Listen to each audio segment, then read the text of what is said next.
Hi guys, Ronnie here and welcome to the workshop.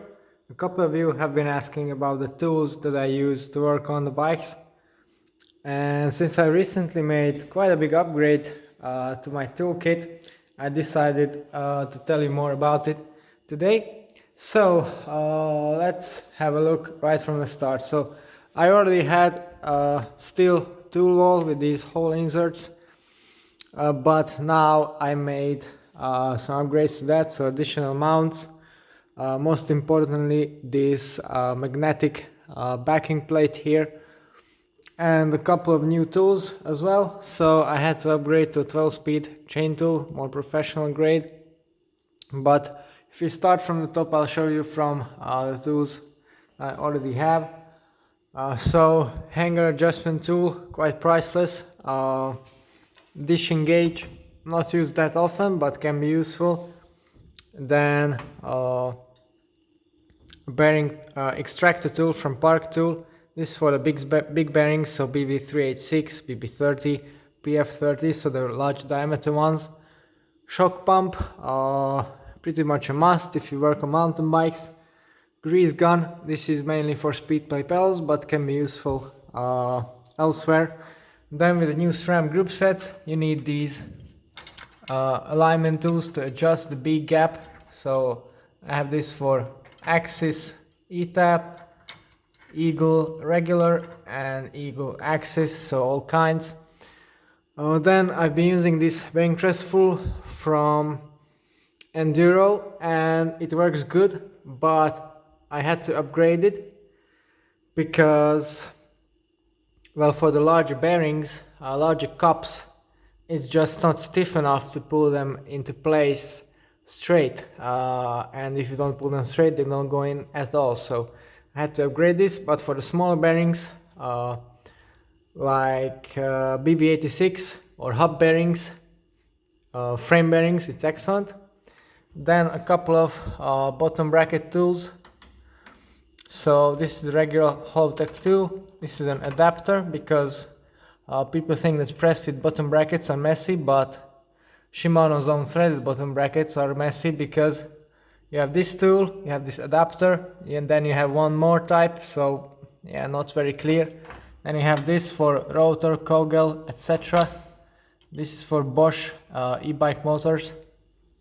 Scales, of course, trusty feedback scales. Now that we're working on these brake bikes a lot, hose cutter, priceless.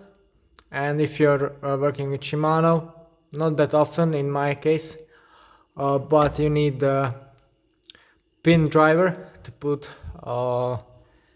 in the pin into the end of the brake hose. Cable cutters, pretty standard. Nice and robust tie levers from Crank Brothers. Then another interesting tool if you're working on hubs.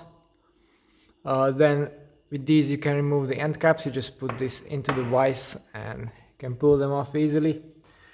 Then, as I said, the magnetic kind of stripe here holds a lot of my tools that previously were just laying around, so it's very practical.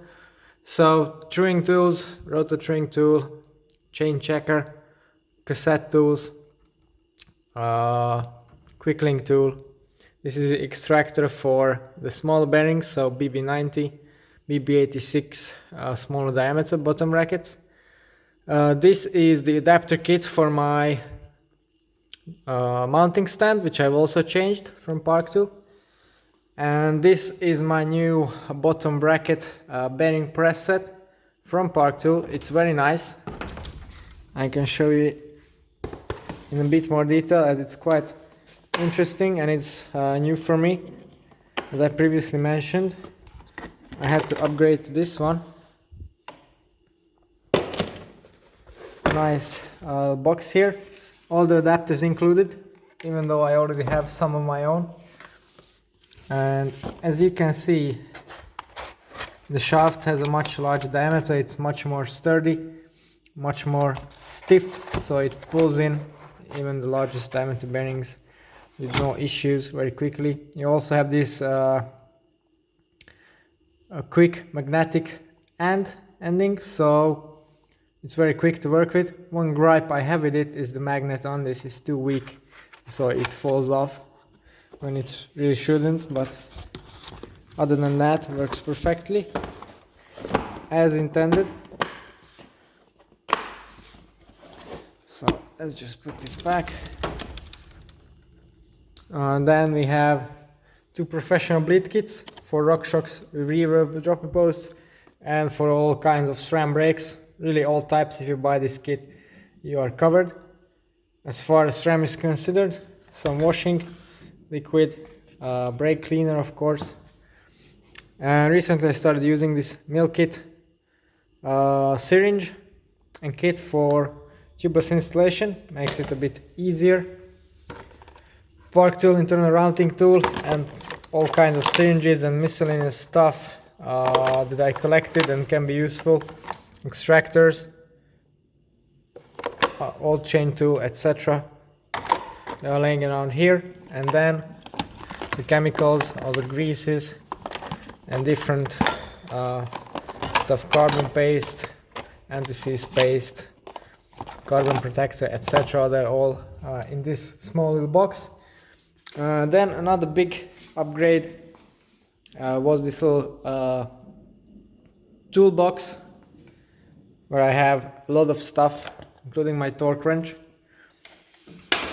And if you just open up quickly, these are not bike specific tools but useful to have when working on suspension or some other stuff. Some things quite nice. This is a bit of a universal kit, but still comes in handy, and I got it pretty cheap, so quite nice. All kinds of tools in there. This is a region I use very often with the bikes. T-tools, not that much. And then going back to the work stand. Previously I've been using Park Tools 2.2, PRS 2.2 I think it's called exactly, and I wasn't very happy with it, to be honest. It was not very stable, the elevation didn't work very smoothly, the folding didn't work very smoothly, the hub adapters were a bit finicky, and it was just, in general, it was low quality and very disappointing for the price. So I decided to sell that one and get the Feedback Sports Elite. And this is a whole new level. Starting from the hub adapter, as you can see, just slides in and out, no finicky pins and release mechanisms and threads on there. Just push in the one you need. This is for the 50mm through axle and you're good to go. Then also the slider, you release it, it actually moves. On the Park Tool, this one turned on without actually tightening because the plastic was too weak, so it just pulled off. Not happening here. This is all very sturdy and slides very nicely, as you can see. Then the rear adjustment, super wide, so you don't need to constantly move this bit unless you're working on some extreme bike. The Park Tool one also had these spikes covered with just a very thin amount of rubber, not ideal because it started to wear through. This one, nice, sturdy, and very thick, also very grippy, so no issues with slipping on the bikes, and also it can be replaced, so that's nice, will work for a long time.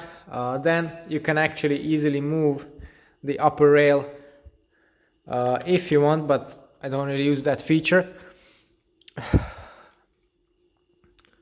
Then of course the rotation. Here, if you just release this lever, you can hold it up a little bit or close it off completely and it actually holds. Not like Park Tool where you had to fiddle around with it. It was all plasticky and gimmicky and didn't really work, didn't really hold. When you wanted to hold, when it didn't, it was just, yeah, it didn't work very well at all. Then the lifting again works very smoothly. Can't really do it in one hand because Tool bag is heavy, but much easier.